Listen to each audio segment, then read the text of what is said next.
Hello, everybody. It's Hal. I'm reading the comments here. All right. Excellent. You know, I love it when you guys comment. Just continue to comment. You can comment as much as you want. Thank you very much. Hello, Joey. Joey Wilcoxon, something like that. Hello, Dean. Hello, Bob, and anyone else that's here. You can definitely put down your name or where you're from or that kind of thing. We love it. Hey. We are going to talk today about Shaky Town by Jackson Browne. And the reason is because I've got a student who asked me about the intro to Shaky Town. I guess it was hard for him to find this particular song and a good video showing how to play the intro. So Jojo, this is for you. And I'm going to show you, let's see, do I have the, let's see if I have the, there it is.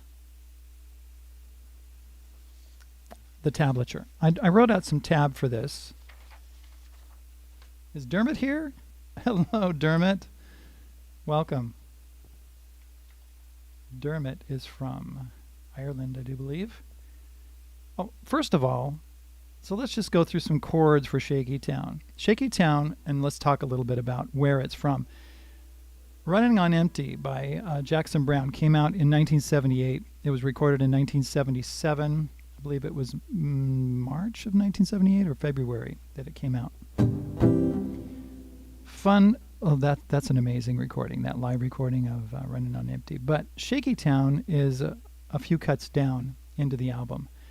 And to tell you the truth, I had never really thought about Shaky Town until JoJo said to me, hey, how do you play the intro to this? So I started looking it up and really listening to the song. And I have to tell you that I love this song. It's so fun to play. It's easy. And so let's put the chords on the screen for you. Let's see here. Here we go. So there is an A chord. This is not the first chord. It's actually in the key of G. A came up because in alphabetical order when I'm putting these chords into my OBS program, this particular one comes up first because it's in alphabetical order. So we're going to play an A chord. You can play it like this or like this. I like to play it with one finger, like that. Let's see. The next chord I'm going to show you is A minor 7. Now, this could be there, but there's also, I'm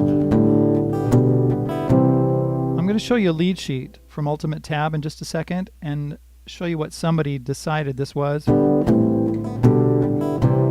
it was like a G, A minor 7, G with a B bass, to a C chord. But we're going to talk a little bit about that and what you can do to make it a little easier too. There's a C chord. We just talked about that. I'm just going to play it like this. And the C with the G bass. Now, you can play it like this if you want to, but I really like this version of it. Having that G note on top there. Let me know if that guitar is loud enough, okay, guys? Here, let me go back to my... Sounds good. Okay, thanks, Bob. Good. We have your president right here in Ireland right now. Okay, I hope you guys are okay. I heard about that. I'm not going to get political. Let's go on to something else. All right. Let's see, where was I at? C with the G bass. I love it because this is a C chord. And if you put this finger down to the G note and this finger up to the G note, there's a G chord. What song did I just do just recently that had that chord in it? Oh, The Dance. The Dance had that chord in it. I think I did that last week. So C with a G bass. And it goes from a C with the G bass to a G chord. Where's my G chord? Right there. All you do is play your C with a G bass, lift these two fingers up, and you got your G. Let's go back to D. Here's a D. I like to play it with my pinky like that, because sometimes I have to play D going to D7. Not in this song, but that's just one of my defaults. I still play D like this. Sometimes I play a D like this. But a lot of times I'll play D like this going to a G because that finger right there slides up and goes to G just like that. D with an F sharp bass. We'll talk about this in the ultimate guitar. I don't like the way they do that out, but we'll talk about that in just a second. I love to play D with an F sharp bass like this and have that F sharp right there on the 2nd fret E string. Because when you do that, going to a G chord like this, it sounds fantastic. See that? You got that half step. It's called the leading tone of the scale. Your G scale is... Oh, wait, that's not a G scale. Where's my G scale? Sorry, I was on a D scale. There's my F sharp. So F sharp goes to G. And that low F sharp going to the G sounds fantastic. E minor is another chord that we have in this song. Love these open position chords. Of course, we talked about G, G7. You could do it that way, or you could do it this way. You don't really need the G7, I don't think, but it does sound good with it. Going to a C chord. That's the 5-7. That's the dominant 7. Going to the tonic. G with a B bass. This is a really important chord. And I like to play it like this. You know, when you have... I don't like to play it like this. Because of that B right here. You got the B on top and the B on the bottom. I like to eliminate that B and change that into a 3rd fret right there with my ring finger. My 3rd finger. And just have that 1 B down there like that when I'm doing G with a B bass. Or you can eliminate the high E string and just play those 4 inside strings. And there's the album cover for Running on Empty, or Running on Empty. And that's it. Those are the chords. All right, I'm going to make that smaller again. And I'm going to take that off the screen, and I'm going to show you what I do, or what I did, to figure out this song and to work with it. And where's it at? Okay, so I did a search. Let's see here. I did a search and found this at Ultimate Guitar. And there's only one version of Shaky Town by Jackson Browne, and that's this one right here. And you'll look at these chords right here. You'll notice that this D with an F sharp bass, that is really hard to play because it's got a capo on the 2nd fret. It's kind of interesting because up here it says no capo right there, right? And then it has these chord boxes with a capo on the 2nd fret. So you want to ignore that. That's not something you want to do. You know, it shows you playing a D with an F sharp bass like this. You don't want to do that. That's difficult. It's really hard. It's like a C chord with a bar. Nah. And if you go down, let's turn that on again. If you go down a little bit, you'll notice that the guy who's writing this out, his D with an F sharp bass is 2X023X. What that means, for those of you who are unfamiliar with that, it's going here, 3X0, excuse me, did it say 3? No, 2X. 2X023X. So that means 2nd fret. X means you don't play it, so you just basically touch your finger to the A string. O, 2, 3, X. There. Now I just like to do it like that. Now some people like to play the chord like this, like a regular D chord, and then put their thumb over the top. And that works really well too. I do like that high F sharp right there. I do like it. Sometimes I don't really strum all the way through it, but this is my default position for me. Okay, so let's go back to that sheet again. This is the Ultimate Guitar tab, and here are there's no tab for this, so it's just chords, which is fine. And he shows you the timing for it. 1, 2, 3, 4. And that's perfectly done well, and I'll explain that in just a minute. So another thing I did, let's go to right here. I wanted to pull this up. This is the Jackson Browne. Oh, wait.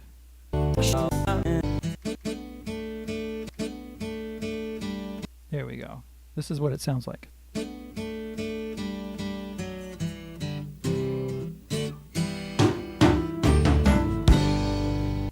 And that's the beginning of it.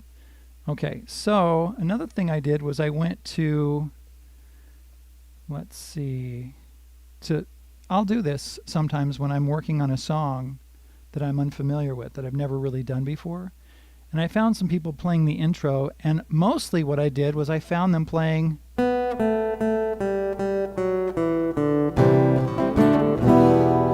just the single notes, the ones that move. And I'll show you right here, this guy did something right here. Okay, this is a short right here.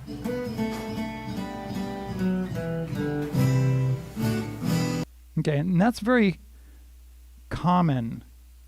Oops. It's very common when you watch somebody play this particular intro. That's the way they'll play it. And he's playing along with the recording. So he's not really playing all the notes. He's just playing like that. I'm going to show you how to really do it. Okay. So I go back to the recording. Let's play the recording really quick here for you.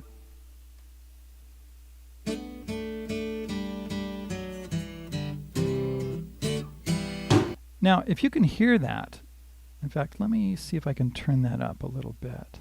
Can I turn that up? Yeah, I can.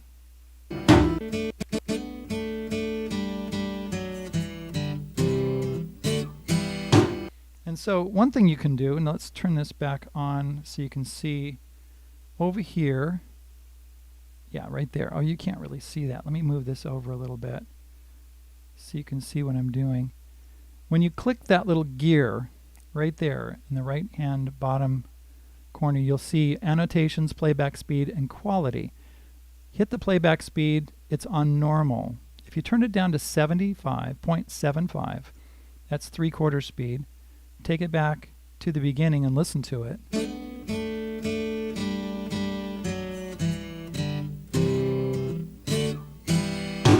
Now, one thing you don't want to do is you don't want to slow it down. Well, you can, but if you slow it down to half speed, it sounds terrible. Here, let me show you. Hear how scratchy it is? Horrible. I don't like to do that. So if I can avoid it, then I'll just have it on 7.5. Now, I'll use other ways to be able to slow it down, like in another program, but I'm not going to worry about that right now. We'll talk about that later. Let me go back to my chat and see if there's any questions.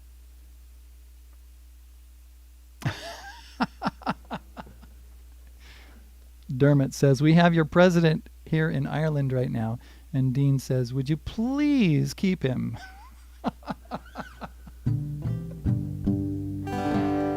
Yeah, okay.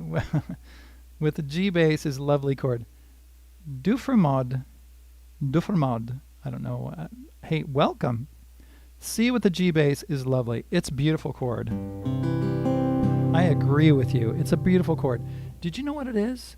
A C chord with a C bass is called a root position chord.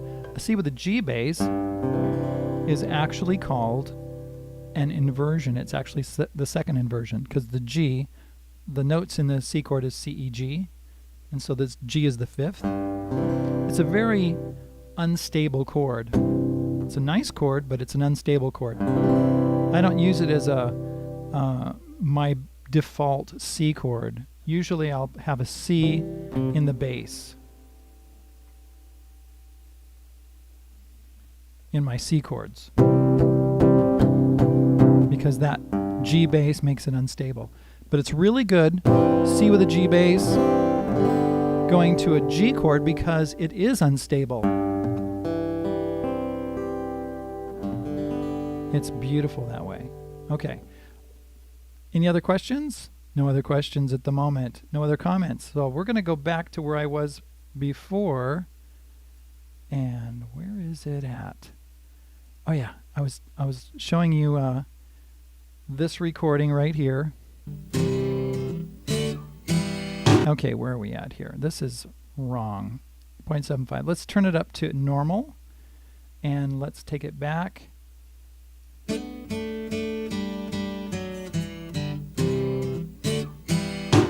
After listening to this particular recording, oops, that's not right. Let's take that off. What I did was I did a tab for you, and I will send this out to my supporters.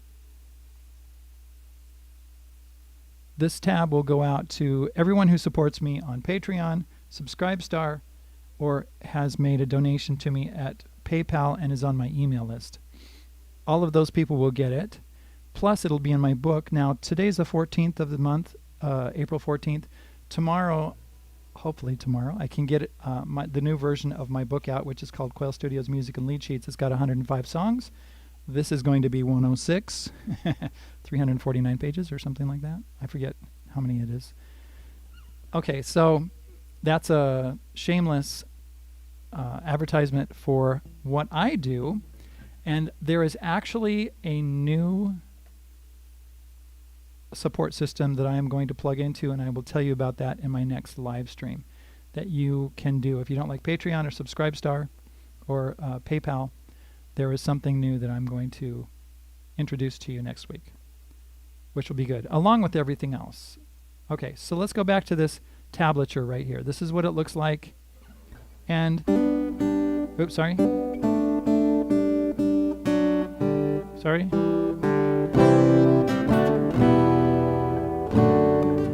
Now I didn't put any chord boxes yet over this tab, which I will do. But what we've got here is that you can actually pluck it with your fingers.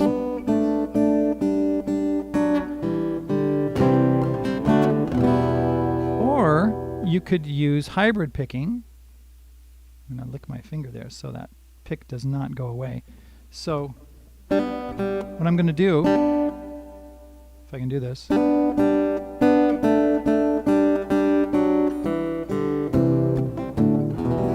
that's another way you can do it. I'm not really good at this yet.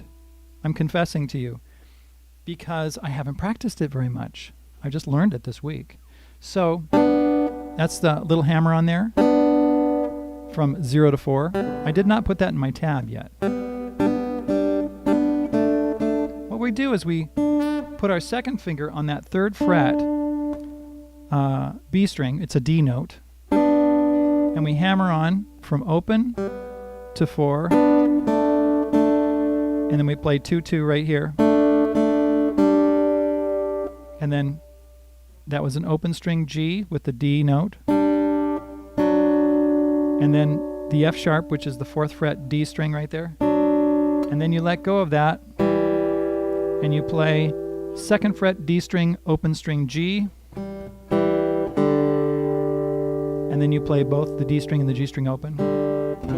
C chord to a D, E minor, D with an F sharp bass, to a G. And we'll talk about timing in just a moment here. So it goes like this.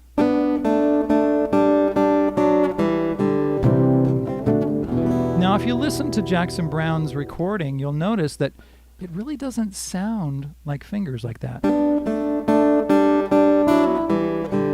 Made a mistake. Right? It doesn't sound exactly like that. It sounds like he's just using a pick. And you can do that.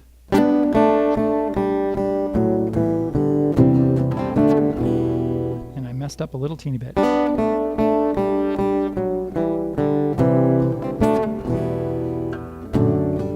Trying to be very careful while I play this. So I just did it with just a pick, no hybrid picking this time.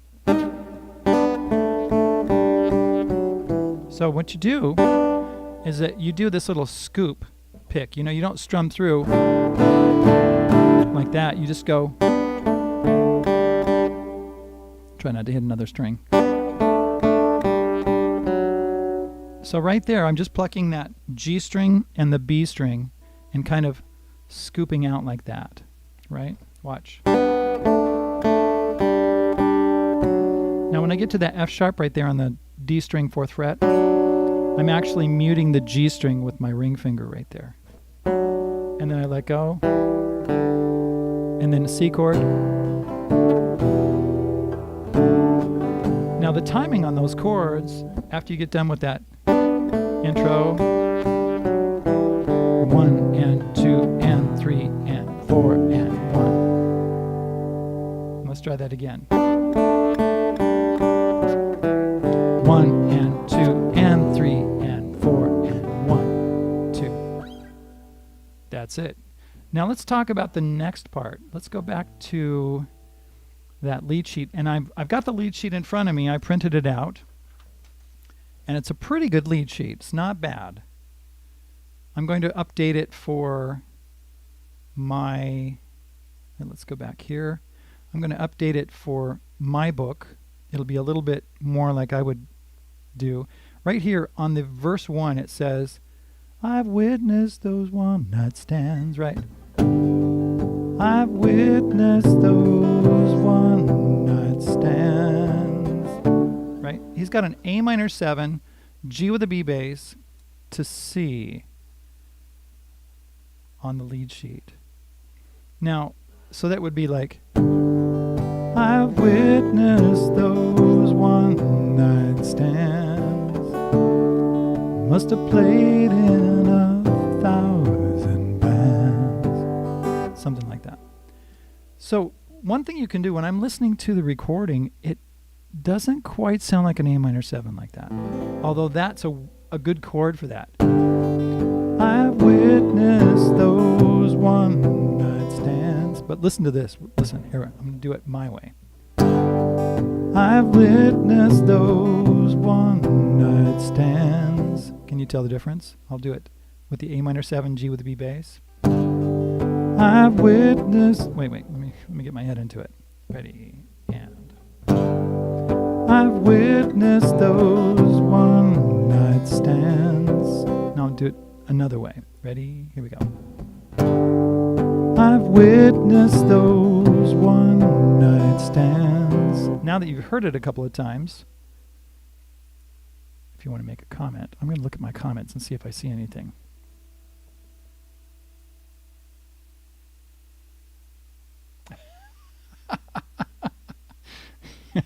Dermot and Dean are going back and forth here. Oh, different mod. You're in Belfast. Fantastic.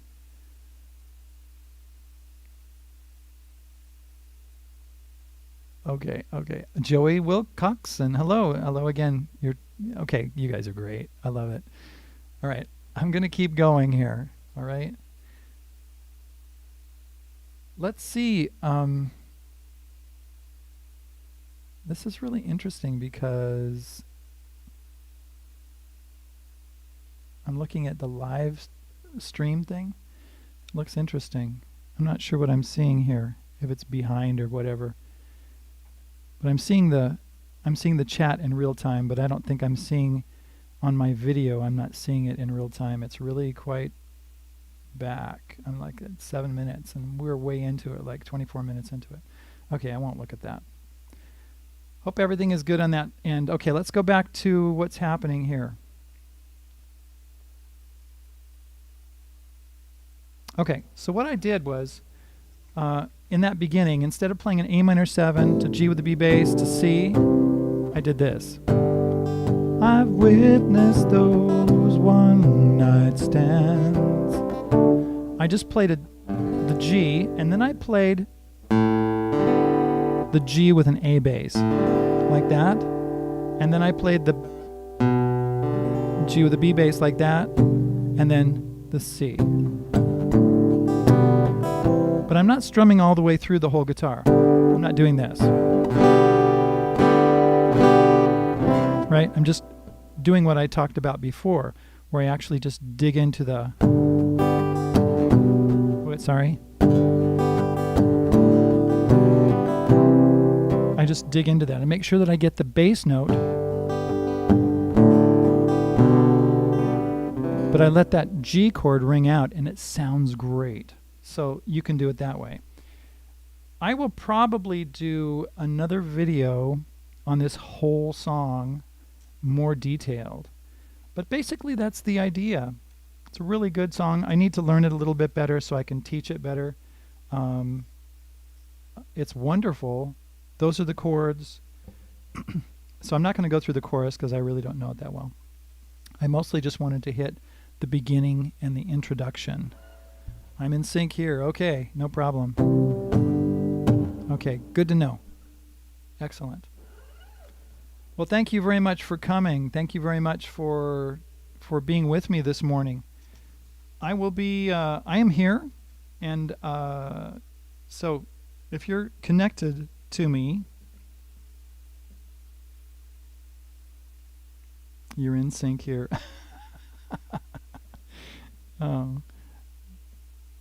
Drostam. Hello, hello. Very good. Hello, welcome. I see you. All right.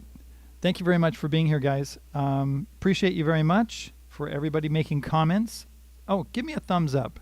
We need a thumbs up. We need more likes for this. And subscribe if you're not subscribed.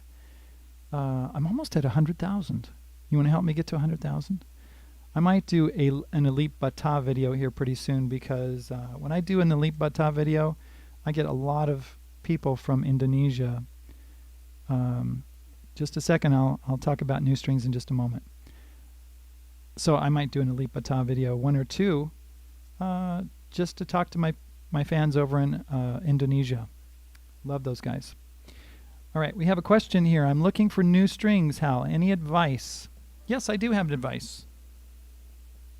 I like the strings that I use, and I'm going to walk right over there, be right back. I'm going to get some strings that I like and show them to you. Hold on.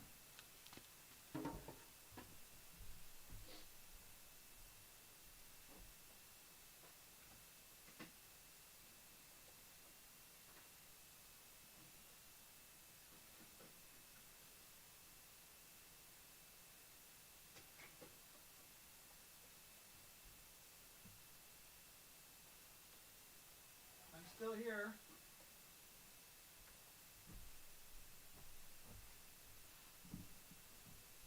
Still here.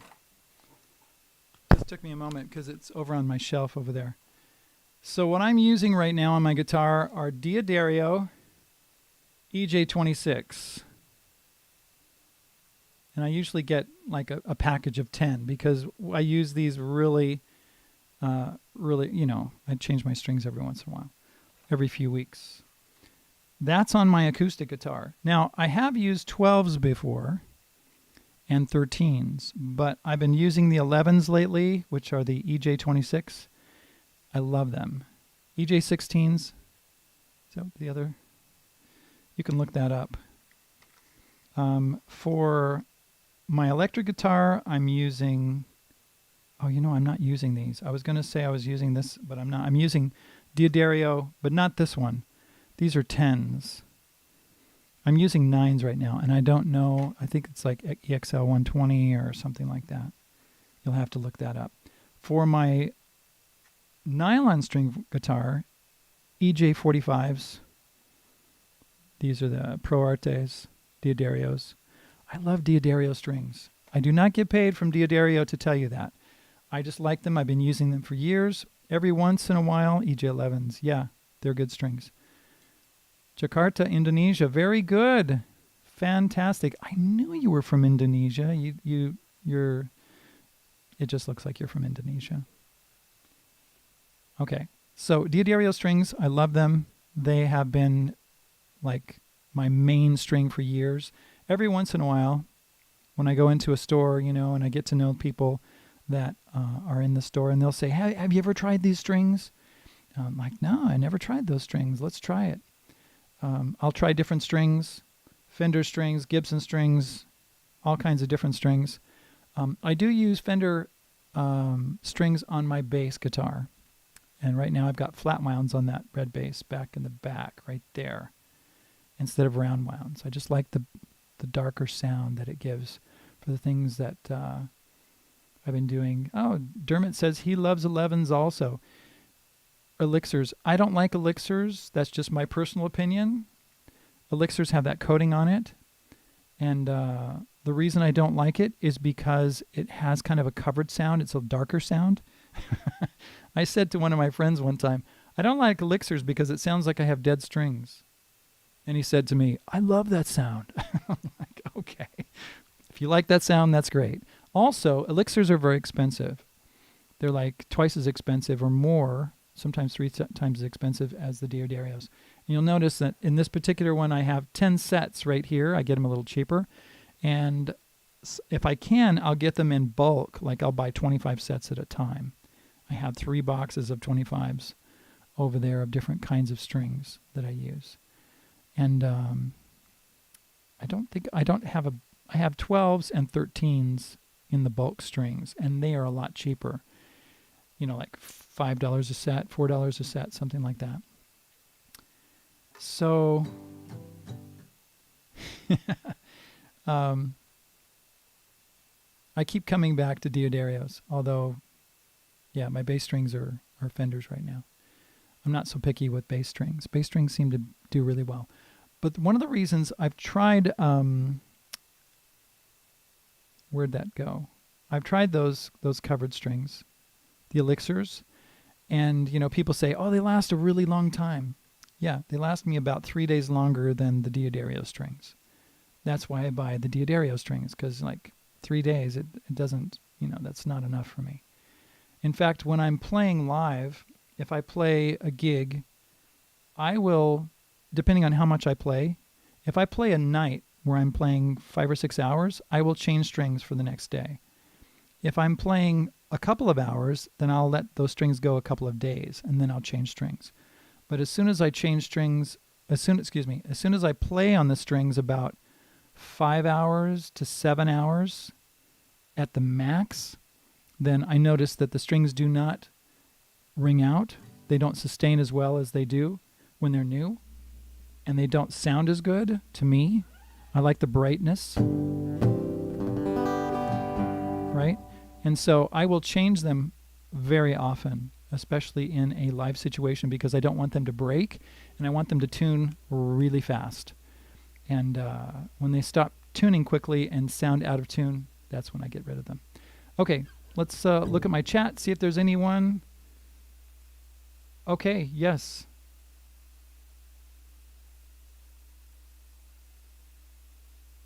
Okay, very good. Find a few Martins. You know, other strings are fine. You can use other strings, and it's okay. It's really a matter of what you love. All right, I got to go.